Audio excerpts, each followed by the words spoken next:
अध्यक्ष चुने जा रहे हैं तो आप समझ सकते हैं कि अपने क्षेत्र में कितना प्यार आशीर्वाद इनको मिलता है। हम लोगों का सौभाग्य है कि आज आजमगढ़ की धरती पे आपका आगमन हुआ है। हम आजमगढ़ की धरती पे आपका बहुत स्वागत अभिनंदन करते हैं। हम लोगों के साथ आज यहां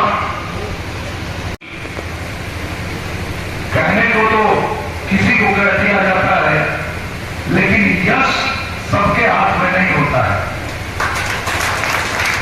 पद प्रतिष्ठा आदमी पा सकता है, लेकिन यश किसी किसी के हाथ में भगवान देते हैं। और भगवान ने वो यश हमारे बड़े भैया ध्रुव कुमार सिंह जी के हाथों में यश दिया था, जिनके यशस्वी नेतृत्व में आजमगढ़ में कमल खिला और आजमगढ़ का नाम पूरी दुनिया में चमक गया। ऐसे हमारे बड़े भैया। और मैं जब आजमगढ़ आके रहने लगा, पहले तो बहुत कम आना जाना होता था, जब कोई शूटिंग होती थी तो मैं आता था। लेकिन जब ऐसा लगा कि अब तो यहीं रहना ही पड़ेगा, क्योंकि जिम्मेदारी ऐसी हमारी भारतीय जनता पार्टी के जो शीर्ष नेतृत्व है, मुझे ऐसा जिम्मा दे दिया कि नहीं आपको वहां रहना है। तो जब मैं यहां रहने लगा, यहां देखने लगा, समझने लगा, तो जितना मैं समझ पाया, हमारे ध्रुव भैया एक ऐसे जिलाध्यक्ष हैं जिन्होंने नीचे से लेके और यहां तक कोई ऐसा पद नहीं है जिस पे ये न रहे हो। ग्राम से लेकर के और जिले तक अध्यक्ष पद तक इन्होंने सारी जिम्मेदारी संभाली है। ऐसे यशस्वी जिलाध्यक्ष हमारे बीच में है, उनको भी मैं प्रणाम करता हूं। मंच पे हमारे हम सबके हम लोगों को मीटिंग करने के लिए, सम्मेलन करने के लिए, उसके पीछे कारण क्या है? उसके पीछे कारण यह है कि 2024 का चुनाव सामने है और जितनी विरोधी ताकतें हैं, जो विकास विरोधी ताकतें हैं, भ्रष्टाचारी ताकतें हैं, वो सब एकजुट हो रहे हैं। वो चाह रहे हैं कि हमारे भारत माता के सपूत, जिन्होंने अपने नेतृत्व में भारत का डंका पूरी दुनिया में बजाया है, उनको रोकना चाहते हैं।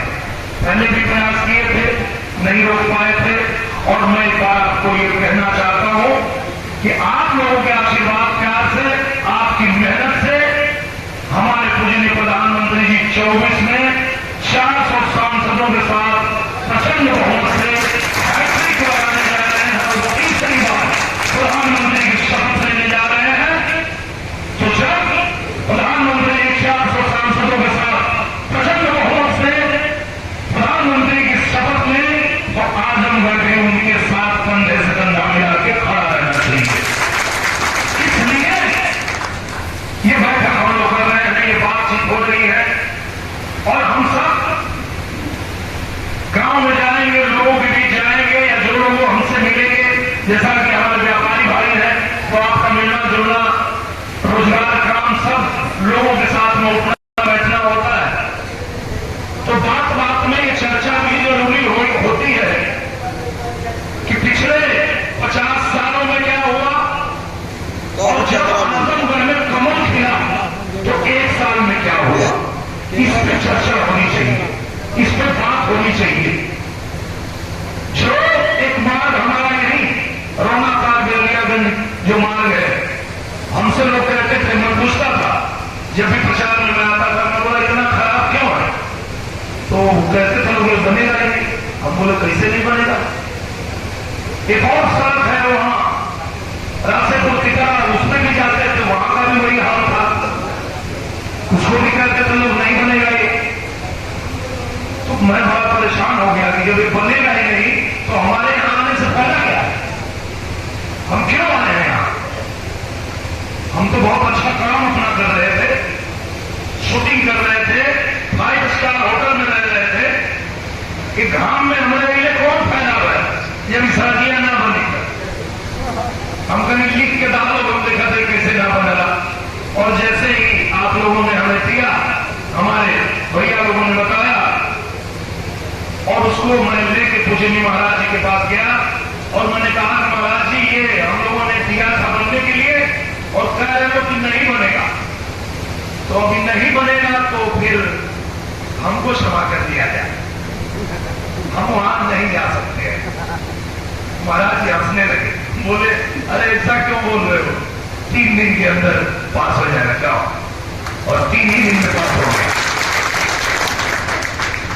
तो कहने का मतलब यह है कि काम ऐसा करो कि ना हो जाए, काम ऐसा करो कि ना हो जाए, और नाम ऐसा करो कि तुम्हारा नाम सुनते ही काम हो जाए।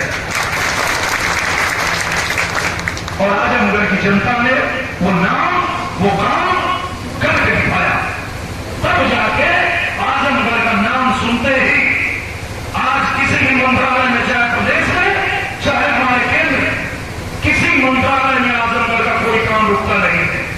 चाहे वो सड़क बनाना हो, पुल बनाना हो, चाहे वो महाविद्यालय बनाना हो। आप देखिए अभी आजमगढ़ को इतनी बड़ी सौगात मिली है, समय मिले तो आप लोग जरूर जाकर देखिएगा। अटल आवासीय महाविद्यालय बन के तैयार है। मैं गया था, अपने अध्यक्ष जी के साथ गया और उसको देख के आया, इतना शानदार, ये पहली बार बना है, आजमगढ़ में बना सबसे पहले। वहां गरीब के बच्चे मुफ्त में रहेंगे, मुफ्त में खाएंगे, मुफ्त में पढ़ेंगे, बिल्कुल निःशुल्क। और इतना शानदार बना है कि इतने शानदार विद्यालय में हम लोगों को भी पढ़ने को नहीं मिला। हम लोग भी ऐसे महाविद्यालय में नहीं पढ़ पाए जैसा महाविद्यालय आजमगढ़ में कमल खिलने के बाद बना है, जहां मुफ्त में पढ़ाई होगी। ये है कमल का कमाल। जब चुनाव में हम लोग आए थे तो हम लोगों ने कहा था कि आप कमल खिलाइए, जहां भी कमल खिलता है वहां मां लक्ष्मी साक्षात आकर के बैठ जाती हैं। और यही हुआ आजमगढ़ में। आजमगढ़ की देवतुल्य जनता ने, हमारे कार्यकर्ताओं ने, हमारे नेताओं ने, सबने कड़ी मेहनत किया और कड़ी मेहनत करके आजमगढ़ में विषम परिस्थिति में भी कमल खिलाया। और कमल खिलते ही आपने देखा कि आजमगढ़ की तस्वीर कैसे बदल रही है, कितनी तेजी से विकास हो रहा है। जो रेल मार्ग की मांग 50 साल पहले से चल रही थी कि बनारस, आजमगढ़ और गोरखपुर को सीधे रेल लाइन से जोड़ा जाए, वो नहीं हो रहा था। लेकिन हम लोग गए, माननीय रेल मंत्री जी के पास गए और हमने कहा ये एक रेल मार्ग बनाना है। बोले कितना खर्चा, तो ज्यादा होगा। बोले हाँ खर्चा तो होगा। तो बोले कि अच्छा देखते हैं। तो हमारे समय मनोज भैया का लगा, मनोज भैया रेल मंत्री जी के कनवा में करने की निरहुआ आजमगढ़ जीत के आया है। बोले हाँ यही है, आ जाओ जाओ जाओ, 3 महीने के अंदर बनना शुरू हो जाएगा। और उसका भी तैयार बन रहा है, वो भी बनने जा रहा है। जो काम 50 साल में नहीं हुआ, वो काम 3 महीने में हो गया। जैसे कमल खिला शुरू हो गया। आप देखिए भारतीय जनता पार्टी की सरकार आने के बाद, जैसा कि हमारे पूर्व के वक्ताओं ने बताया, किसी की औकात नहीं है कि किसी को धमकी दे दे, गुंडई कर दे।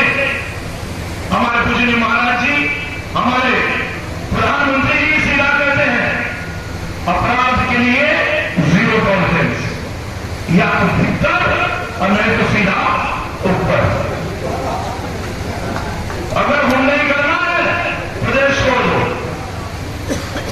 जिसको बहुत शौक है गुंडई करने का, प्रदेश छोड़ दो, नहीं तो ये भारतीय जनता पार्टी की सरकार है, दुनिया छुड़ा देगी।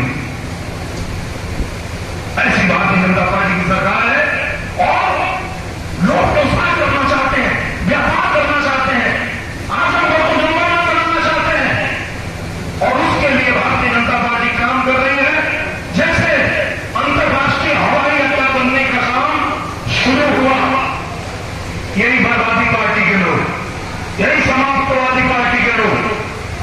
वहां जाकर के